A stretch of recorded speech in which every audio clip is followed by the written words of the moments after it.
Welcome to addiction classes. कैसे हैं आप सब? चलिए, इस वीडियो में हम बात करेंगे बेसिकली अपवाह तंत्र की कि अपवाह तंत्र क्या होता है। ठीक है।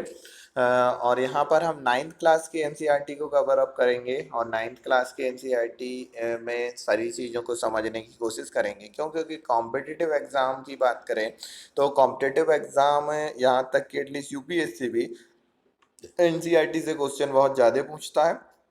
तो इसलिए मैंने एनसीईआरटी को कवर अप करने का सोचा है। तो चलिए देखते हैं, स्टार्ट करते हैं। तो अपवाह तंत्र की अगर बात करें तो अपवाह तंत्र होता क्या है तो समझिएगा जरा थोड़ा। कि देखिए, जैसे कि अगर मैं बात करूं कि जैसे कि ये कोई एक नदी है, ठीक है। ये और इसकी ये ट्रिब्यूटरी है, इसकी एक सहायक नदियां हैं, ठीक है, जो कि इस मुख्य नदी में आकर मिल रही हैं। ठीक है, ये मेन रिवर में आकर ये जो है सब रिवर इसमें आकर मिल रही हैं, इसकी ट्रिब्यूटरी। ठीक है। तो ये जिन जिन जितने एरिया में ये नदी बहेगी, ठीक है, और इसकी ट्रिब्यूटरी जितने एरिया में अपना पानी फैलाएंगी, ठीक है, जितने एरिया में मेन नदी और मेन रिवर और उसकी ट्रिब्यूटरी जितने एरिया में बहती हैं, वह सारा एरिया कहलाता है अपवाह तंत्र। वह सारा एरिया क्या कहलाएगा? अपवाह तंत्र। क्लियर है आपको? ठीक है। तो आपके ये समझ में आ गया कि अपवाह तंत्र क्या होता है। ठीक है। अब हम बात करते हैं कि जल विभाजक रेखा क्या होती है।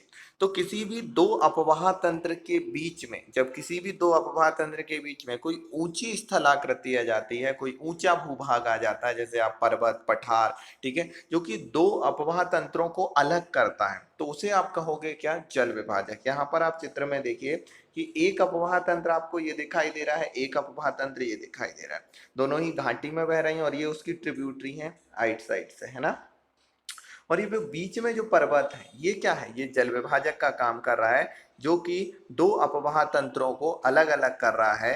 तो दो अपवाह तंत्रों को अलग अलग जो ऊंचा भूभाग करेगा उसे आप क्या कहोगे? जल विभाजक रेखा कहोगे। क्लियर है?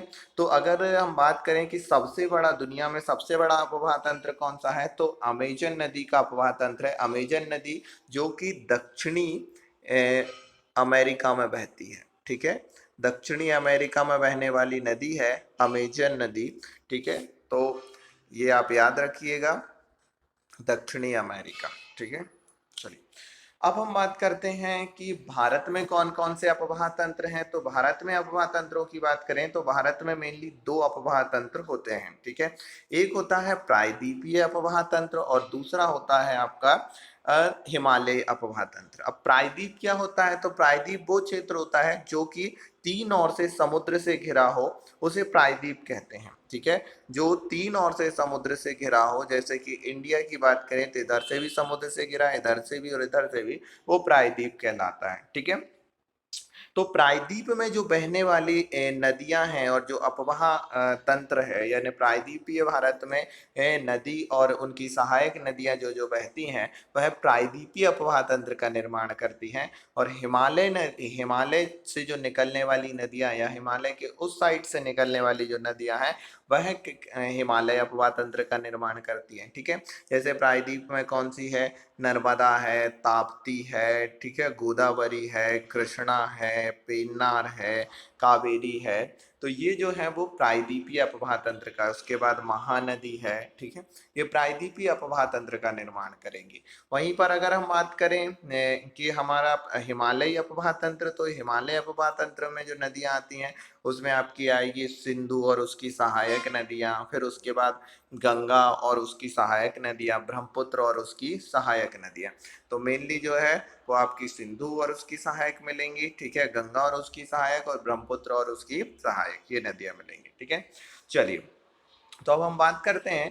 तो पहले तो हम इन दोनों को क्लासिफाई कर लेते हैं कि प्रायद्वीपीय अपवाह तंत्र और उसके बाद आपका हिमालय अपवाह तंत्र में क्या अंतर है, यानी हिमालय से निकलने वाली नदियां और प्रायद्वीप से निकलने वाली नदियों में क्या डिफरेंस होता है, बेसिकली उसको हम देख लेते हैं। तो देखिए, अगर मैं बात करूं, एक तरफ मैं अगर यहाँ पर प्रायद्वीप कर दूं, ठीक है, और दूसरा जो है वो हिमालय, तो इन दोनों में अगर हमको डिफरेंस देखना है तो देखिए, यहाँ पर प्रायद्वीप की अगर बात करें तो आपने अगर मेरे पुराने लेक्चर देखे हैं तो आपको ये पता होगा कि प्रायद्वीपीय जो भाग है वो लावा से निर्मित हुआ है। हमने पूरा देखा था किस तरह से बना है, तो लावा से, ज्वालामुखी उद्गार से निर्मित हुआ है। तो वहां की चट्टानें कठोर हैं। हिमालय क्षेत्र के नीचे जहां पर नदियां बहती हैं, यानी उत्तर भारत का मैदान, तो उत्तर भारत का मैदान जो है वो मिट्टी से बना हुआ है, जलोढ़ मिट्टी से बना हुआ है। तो आप खुद ही सोचिए कि जो नदियां जलोढ़ मिट्टी में बहेंगी वो अपने साथ ज्यादा मलबा लेके आएंगी, ठीक है, उस मिट्टी को वो जल्दी काट सकती हैं। वहीं पर लावा वाले क्षेत्र यानी कि चट्टान, कठोर चट्टानी क्षेत्र में बहेंगी तो वो उसे कम काट पाएंगी, ठीक है। तो यहाँ पर अगर बात करें तो दोनों में सबसे बड़ा डिफरेंस एक तो ये है कि जहां पर प्रायद्वीपीय नदियों की बात करूं तो प्रायद्वीपीय नदी पठारी क्षेत्र से बहती है, ठीक है, प्रायद्वीपीय नदी पठारी क्षेत्र से बहती है। और वहीं पर अगर मैं हिमालय नदियों की बात करूं तो हिमालय नदी जो है वो जलोढ़ मिट्टी वाले क्षेत्र में बहती है, ठीक है। यहाँ पर प्रायद्वीपीय नदी जो है वो पठारी क्षेत्र में बहेगी और वहीं पर ये जो नदी है वो जलोढ़ वाले क्षेत्र में बहती है। क्लियर है? चलिए, अब हम बात करते हैं दूसरे पार्ट की, ठीक है। तो जब ये पठारी क्षेत्र में बहती हैं, ठीक है, प्रायद्वीपीय नदी जब पठारी क्षेत्र में बहेंगी तो स्वाभाविक है कि चट्टानों को ये ज्यादा नहीं काट पाएंगी। तो ज्यादा नहीं काट पाएंगी तो इनकी जो घाटियां हैं, यानी घाटी किसको कहते हैं, जैसे ये वाला एरिया देखिए आप, तो इसकी जो गहराई है, ठीक है, जितने एरिया में ये मेन नदी जो बह रही है ये घाटी कहलाती है, ये वाला एरिया, ठीक है, इस तरह का कोई स्लो, ये, तो ये घाटी कहलाती है। तो इनकी जो घाटियां हैं वो घाटियां ज्यादा गहरी नहीं हो पाएंगी, क्यों, क्योंकि चट्टानों को ये ज्यादा नहीं काट पाएंगी। तो इनकी घाटियां जो है वो उथली घाटियां होती हैं, ठीक है। कैसी होती है? उथली घाटियां होती हैं। वहीं पर अगर हिमालयन नदियों की बात करो तो हिमालयन नदियों की घाटियां चौड़ी भी रहेंगी और इनकी घाटियां भी सक्रिय रहती हैं। इन और हिमालयन नदियों की बात करूं तो घाटियां चौड़ी भी रहेंगी, ठीक है, और उसके बाद गहरी घाटियां भी रहेंगी। क्लियर है? फिर उसके बाद दूसरा सबसे बड़ा कि जहां पर हिमालयन नदियों की मैं बात करूं तो हिमालयन नदी 12 महीने बहने वाली नदी है, ठीक है, इसलिए इन्हें 12 मासी नदियां भी कहा जाता है। अब 12 मासी नदियां क्यों, 12 महीने बहने के पीछे क्या रीजन है, क्यों, क्योंकि ये इनका जो सोर्स है, पानी का जो इनका सोर्स है, वो पानी का सोर्स है ग्लेशियर यानी बर्फ की चट्टानें। अब बर्फ की चट्टानें पिघलती हैं तो इनको पानी मिलता है। और ये बर्फ की चट्टानें कहाँ पर हैं? ये बर्फ की चट्टानें हैं महान हिमालय में, हिमाद्री में। हमने देखा है हिमालय का सबसे ऊपरी भाग, जहां पर पानी की कभी कमी नहीं हो सकती, यहाँ चट्टानों की कभी वो बर्फ की मोटी मोटी चट्टानों की कमी नहीं हो सकती। क्यों? क्योंकि ये भाग साल भर बर्फ से ढका रहता है, यहाँ पर साल भर ग्लेशियर रहते हैं, ठीक है। तो ये ग्लेशियरों से इनको पानी मिलता है, इसलिए इन्हें साल भर पानी मिलता है। और एक इंटरेस्टिंग बात और है कि जहां पर गर्मी के मौसम में सारी नदियों में पानी की मात्रा कम हो जाती है, इनमें पानी की मात्रा बढ़ जाती है। क्यों? क्योंकि गर्मी में और तेजी से ग्लेशियर पिघलते हैं। तो जब तेजी से ग्लेशियर पिघलते हैं तो यहाँ पर जो है पानी का लेवल जो है, इन नदियों में पानी का लेवल बढ़ जाता है, ठीक है। तो ये 12 मासी नदियां हैं।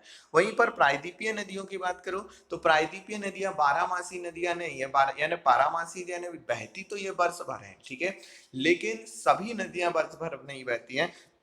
कुछ नदियां तो गर्मी में सूख जाती हैं और जो कुछ मुख्य नदियां हैं जो कि 12 महीने बहती हैं, लेकिन इनका जो सोर्स है, इनका सोर्स वर्षा का जल है, इस कारण से यहाँ पर गर्मी के मौसम में इनका पानी का लेवल बहुत कम हो जाता है।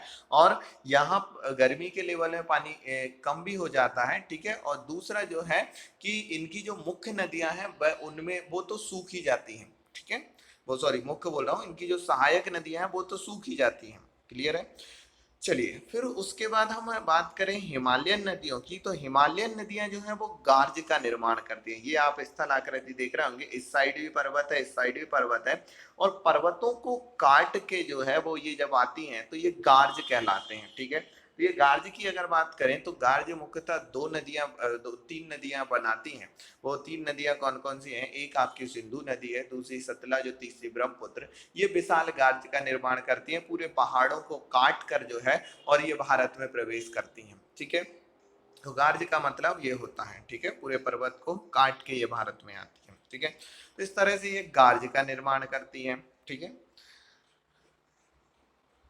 चलिए, तो ये हमने देखा प्रायद्वीपीय नदियां और हिमालयन नदियों के बारे में। चलिए अगले पार्ट पे चलते हैं। अब बात करें नदियों की, तो ये नदियां जो है बेसिकली आती कैसे हैं उसके बारे में और देख लेते हैं हम। ठीक है, चलिए। तो नदी घाटियों की अगर मैं बात करूं, नदी घाटियों की, तो नदी घाटियां एक्चुअल में ये जो आप स्थल आकृति देख रहे हैं इसी को हमको समझना है, और ये काफी इंटरेस्टिंग है ये वाली स्थल आकृति। ठीक है, ये जो स्थल आकृति है ये काफी इंटरेस्टिंग है, तो चलिए इसी को हम देखते हैं। तो देखिए यहाँ पर अगर मैं बात करूं कि हर नदी जो है वो निकलती कहाँ से, हर नदी जो है या तो किसी झील से निकलेगी या फिर किसी पर्वत से निकलेगी। ठीक है, तो जब नदियां पर्वतीय क्षेत्र से निकलती हैं, ठीक है, इसको समझिएगा काफी इंटरेस्टिंग है। जब नदियां ये पर्वतीय क्षेत्र से निकलेंगी तो पर्वतीय क्षेत्र से निकलने के कारण यहाँ पर ढलान जो है बहुत ज्यादा रहेगा, ढाल जो है वो कैसा रहेगा, बहुत ज्यादा रहेगा। अब ढाल ज्यादा रहेगा तो जो पानी का वेग है, जो पानी का वेग है वो भी कैसा रहेगा, ज्यादा रहेगा। ठीक है, और पानी का जब वेग ज्यादा रहेगा तो स्वाभाविक है ये मिट्टी को काटेगा भी ज्यादा, यानी कि मिट्टी का जो कटाव है, ठीक है, मिट्टी का कटाव, ये मिट्टी का कटाव भी कैसा रहेगा, ये मिट्टी का कटाव भी ज्यादा रहेगा। ठीक है, और मिट्टी का जब कटाव इसमें ज्यादा रहेगा, ठीक है, तो ये नदियों को ज्यादा नीचे से काटेंगी। ठीक है, तो जब पर्वतों से ये ज्यादा नीचे उतरती हैं तो मिट्टी का कटाव होने के कारण से ये वी आकार की घाटी बनाती है। क्यों, क्योंकि ये पर्वतों को ज्यादा गहराई तक काट लेती हैं, नीचे तक काट देती हैं, और बड़ी बड़ी चट्टानों को अपने साथ लेके चल देती हैं। क्यों, क्योंकि इनमें वेग वेग ज्यादा रहता है, और वेग ज्यादा होने के कारण से ये जो है ज्यादा से ज्यादा मलबा को अपने साथ लेके आ सकती है। तो यहाँ पर आप देखिए, इसे मैं अच्छे से जूम कर देता हूँ तो आप बेहतर तरीके से इसे देख पाएंगे। ठीक है,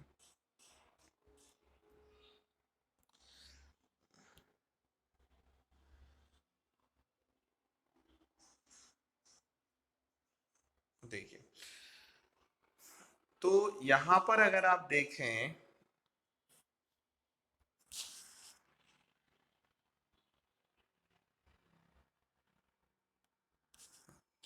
तो देखिए यहाँ पर अगर आप देखें ये वाला पोर्शन, ठीक है, ये वाला पोर्शन, तो यहाँ पर देखिए कि ये ज्यादा गहराई से काट रही है ना, और इनकी धार जो है यहाँ पर देखिए, इनकी जो धारा है, धारा की चौड़ाई बहुत कम है, चौड़ाई कम है। क्यों, क्योंकि देखो जितनी इधर यहाँ पर बहुत पतली है, यहाँ पर चौड़ी है, यहाँ पर थोड़ी और चौड़ी हो गई, और यहाँ तक आते आते ये बहुत चौड़ी हो गई। तो इसके पीछे रीजन है क्या है कि यहाँ पर ये पतली धार का मतलब क्या है, ये ज्यादा गहराई में काट रही है, यानी कि यहाँ पर इस घाटी की जो गहराई है वो गहराई कैसी है, ज्यादा है। ठीक है, गहराई इसकी जो है वो ज्यादा है।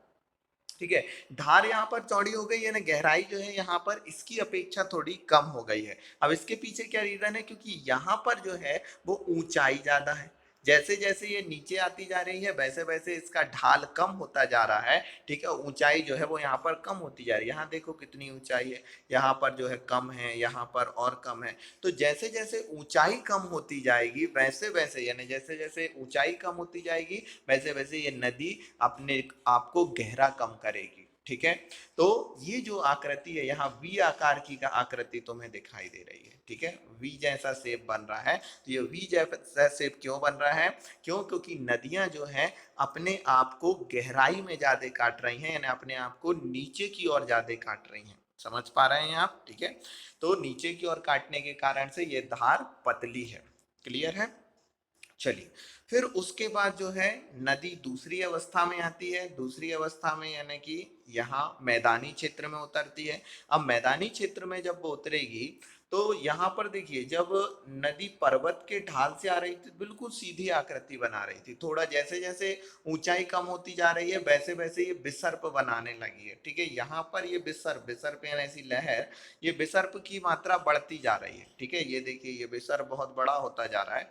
तो विसर्प क्यों बड़ा हो जा रहा है, क्योंकि यहाँ पर ढाल जो है वो कैसा हो गया, कम हो गया। यहाँ पर देखो ऊंचाई जो है वो ऊंचाई कम हो गई, ढलान कम हो गई। तो ढाल जब कम हो गया तो नदी का जो वेग है वो वेग भी कैसा हो गया, कम हो गया। और जब वेग कम हो गया तो इसके वजन उठाने की क्षमता, यानी कि जो भार को ले जाने की जो क्षमता है वो भार क्षमता भी कैसी हो गई, कम हो गई, मलबे को ढोने की क्षमता भी कम हो गई। और मलबे को ढोने की क्षमता जब कम हो गई तो ये जो मलबा लेकर आई थी, ये नदी जो मलबा लेकर आई थी, वो मलबा जो है अब वह आसपास बिछाना चालू कर देगी, ठीक है, अपनी तली में पटकना चालू कर देगी। और इतने मलबे को वो ढो के लेके नहीं जा सकती और इसलिए ये लहर बना के चलने लगती है इससे बेसर, ठीक है। जब किसी नदी में का वेग ज्यादा हो तो बिल्कुल सीधी चलेगी, जब नदी के वेग में कमी होगी तो उसमें थोड़ी सी लहर आने लगेगी, और कमी होगी तो बड़ी लहर आने लगेगी। तो यहाँ पर ये लहरें बताती हैं कि वेग में कमी हो रही है, वजन ढोने की क्षमता इसकी कम हो गई है, ठीक है। अब उसके बाद जब नदी आगे बढ़ती है तो वेग, ढाल तो कम होता जाता है धीरे धीरे, ठीक है। अब ढाल कम हो जाएगा तो इसका वेग भी जो है वो कम होता जाएगा। अब यहाँ पर आप ध्यान दें और आगे, तो यहाँ पर देखिए ये वो क्षेत्र है जहां पर नदी समुद्र में मिलने वाली है, ठीक है। तो नदी जब समुद्र में मिलने वाली होती है उस समय पर यहाँ पर ये डेल्टा का निर्माण करती है, ठीक है। अब ये वाले रीजन में आप देखिए ढाल कितना कम हो चुका है ना। आप अगर देख रहे हैं ये आखिरी वाले रीजन में, तो यहाँ पर ढलान की मात्रा बहुत कम हो गई, ढाल बहुत कम हो गया। तो जब ढाल कम हो जाता है तो ढाल कम होने से यहाँ पर विसर्प बनने लगते हैं और बड़े बड़े विसर्प बनने लगते हैं। अब ये गोखुर झील क्या है इसका फंडा समझिए। देखिए जब नदी बड़े बड़े विसर्प बना रही है तो पहले नदी कुछ ऐसी बह रही थी, ठीक है, ऐसी बह रही थी। अब होता क्या है कि जब नदी के यहाँ वेग में एकदम से तेजी आती है, ठीक है, नदी जैसे पानी बढ़ गया, पानी बढ़ गया तो नदी जो है ये धारा को छोड़कर ऐसी सीधी बहने लगती है। जब सीधी बहने लगती है इस धारा को छोड़कर, जब ये सीधी बहने लगेगी तो ये भाग जो है कट के एक तरफ हो जाएगा और इसी कटे हुए भाग को कहा जाता है गोखुर झील। गोखुर झील इसलिए कहा जाता है क्योंकि ये गाय के खुर के समान, गाय के पैर के खुर के समान दिखाई देती है, इसलिए इसे गोखुर झील कहते हैं, ठीक है। तो गोखोर झील, फिर उसके बाद यहाँ पर ये विसर्प ज्यादा बनने लगेंगे, क्यों? क्योंकि यहाँ पर ढाल कम हो जाएगा और वजन उठाने की क्षमता इसकी बहुत कम हो जाएगी। और इसने जो भी मलबा लेकर आए थे वो मलबा ये यहाँ पर बिछा देगी। ये सारा मलबा है, ये जो दिख रहा है ये बीच में ये वाला, ये सब मलबा है। तो ये मलबा सब यहाँ पर बिछा देगी और इसी मलबे के बीच में से नदी जो है वो धाराओं के रूप में, छोटी छोटी वितरिकाओं के रूप में चलकर और समुद्र में मिलेगी, ठीक है। तो नदियां इस तरह से जो है वो तीन अवस्थाओं से होकर गुजरती है। हमारे भूगोल वेत्ताओं ने जो है वो तीन अवस्थाओं के बाद नदी की तीन अवस्थाएं बताई हैं, ठीक है। यहाँ पर ये चित्र में आप तीनों अवस्थाएं बहुत अच्छे से देख सकते हैं। तो वो तीनों अवस्थाओं में कौन सी, ये शुरुआती जो अवस्था आप देख रहे हैं ये शुरुआती अवस्था कहलाती है नदी की युवा अवस्था। जिस समय पर नदी युवा होती है इसका वेग भी जो है वो अच्छा खासा होता है, तो ये अवस्था कहलाती है युवा अवस्था, युवा अवस्था, ठीक है। फिर उसके बाद जो है ये दूसरी अवस्था जहां पर नदी प्रोण होती है, ठीक है। प्रोण का मतलब क्या है? समझदार होती है। तो प्रोण होती है तो इसे कहते हैं प्रोण अवस्था, ठीक है। फिर तीसरी अवस्था की बात करें तो तीसरी अवस्था जहां पर नदी विसर्प बनाती है और नदी में अब वजन उठाने की क्षमता ज्यादा रह नहीं जाती, तो इसे वृद्ध अवस्था कहते हैं, ठीक है। इंसान की जैसी अवस्था होती है वैसे इनकी भी होती है कि पहले इंसान जो है वो बचपना रहता है उसका, फिर युवा होता है। तो यहाँ पर हम युवा अवस्था से ही चालू करते हैं, क्यों? क्योंकि देखिए जो बचपन रहता है उसमें इतनी ज्यादा शक्ति नहीं होती है ना, तो आप बड़े बड़े पत्थरों को नहीं उठा सकते। सबसे ज्यादा आप में शक्ति कब होती है? जब आप युवा होते हैं, जवान होते हैं। तो नदी की भी सबसे ज्यादा शक्ति उसकी शुरुआती समय में होती है। तो जब नदी युवा होती है तो बहुत भारी भारी चट्टानों को अपने साथ लेके आ जाती है। क्यों? क्योंकि उसमें वेग ज्यादा होता है। वेग क्यों ज्यादा होता है? क्योंकि वो ज्यादा ऊंचाई से आती है, ज्यादा ढलान से नीचे गिरती है, इसलिए।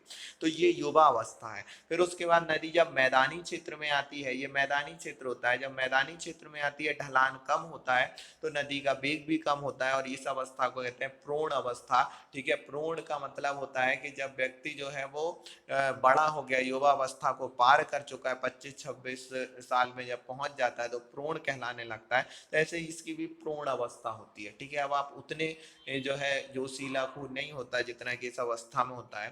फिर उसके बाद वृद्ध अवस्था है। वृद्ध अवस्था में जैसे आपकी वजन ढोने की क्षमता कम हो जाती है वैसे इनकी भी वजन ढोने की क्षमता कम हो जाती है। तो ये नदियों की मैंने तीन अवस्थाओं के बारे में बात करी। मैंने यहाँ पर डेल्टा, गोखुर झील के बारे में बात करी, विसर्प के बारे में बात करी कि ये तीनों चीजें होती क्या है, ठीक है। आई होप आपको ये चीजें सब समझ में आ गई हो। अगर यहाँ भी तक किसी को भी कोई भी डाउट है तो वो कमेंट्स बॉक्स में मुझसे पूछ सकता है।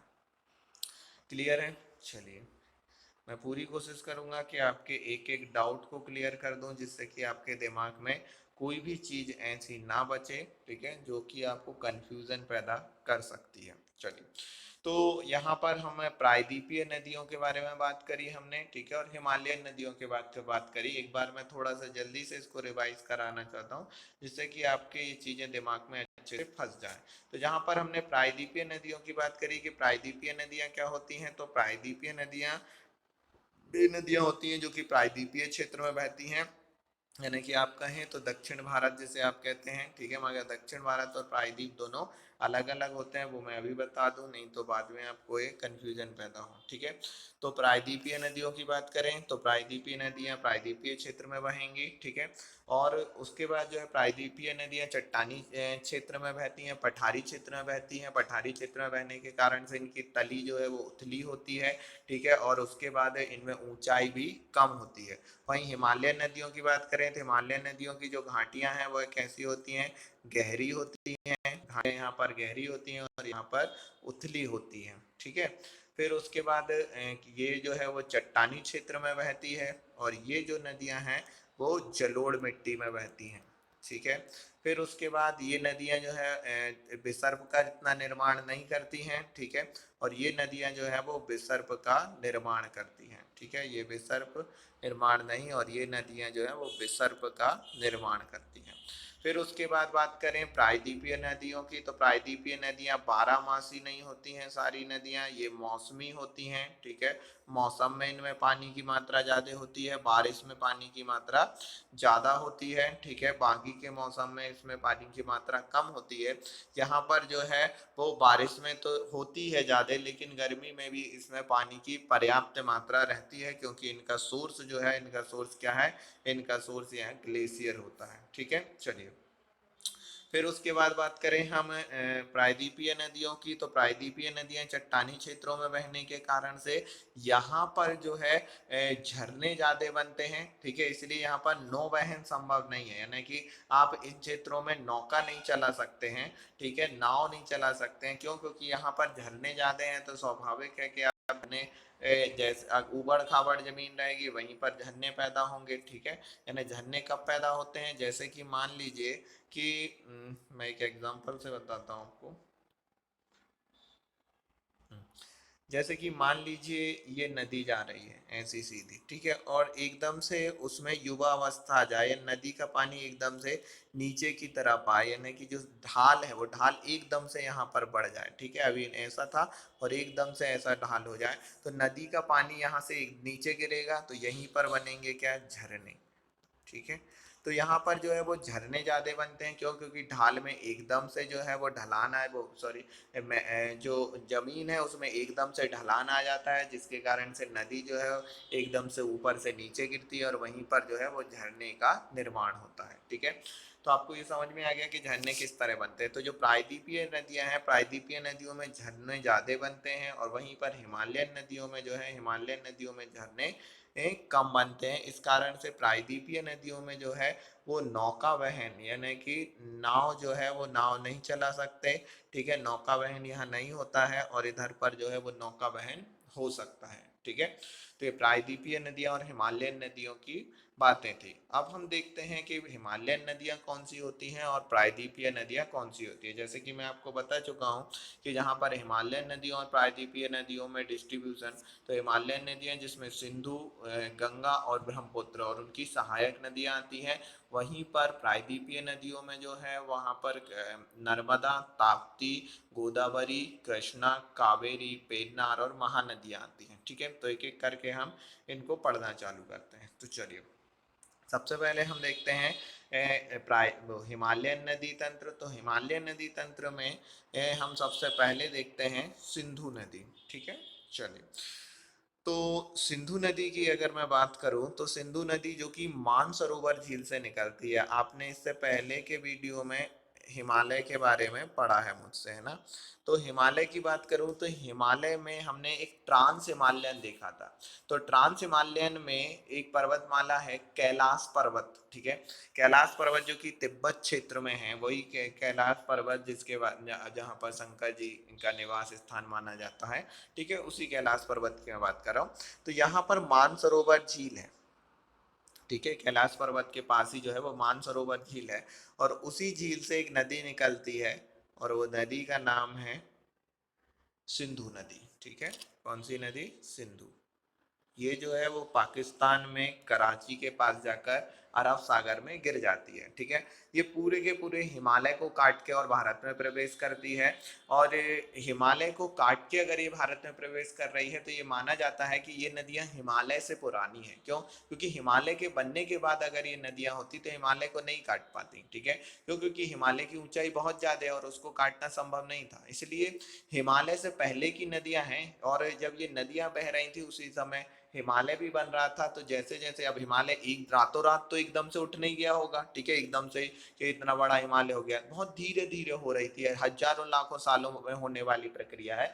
तो थोड़ा जैसे हिमालय उठता और नदी उतने क्षेत्र को काट देती, जिस क्षेत्र में नदी बह रही है उसी क्षेत्र में हिमालय भी उठ रहा था, ठीक है। तो नदी के जहाँ धार वाले क्षेत्र में, जैसे कि ये नदी बह रही है, अगर यहाँ पर हिमालय उठ रहा होता तो वो उसको काट देती, और ऐसे काटते काटते अगल बगल से इस तरफ और इस तरफ तो हिमालय उठता रहा, लेकिन जो बीच वाला जहाँ नदी बह रही थी उस क्षेत्र को वो काटती रही, यानी ये वाले क्षेत्र को वो काटती रही, इसलिए इस तरफ और इस तरफ हिमालय बहता रहा। तो इसलिए यहाँ पर गार्ज का निर्माण हुआ, विशाल गार्ज का निर्माण हुआ, ठीक है। तो इस तरह से ये हुई आपकी सिंधु नदी जो मानसरोवर झील से निकलती है, ठीक है।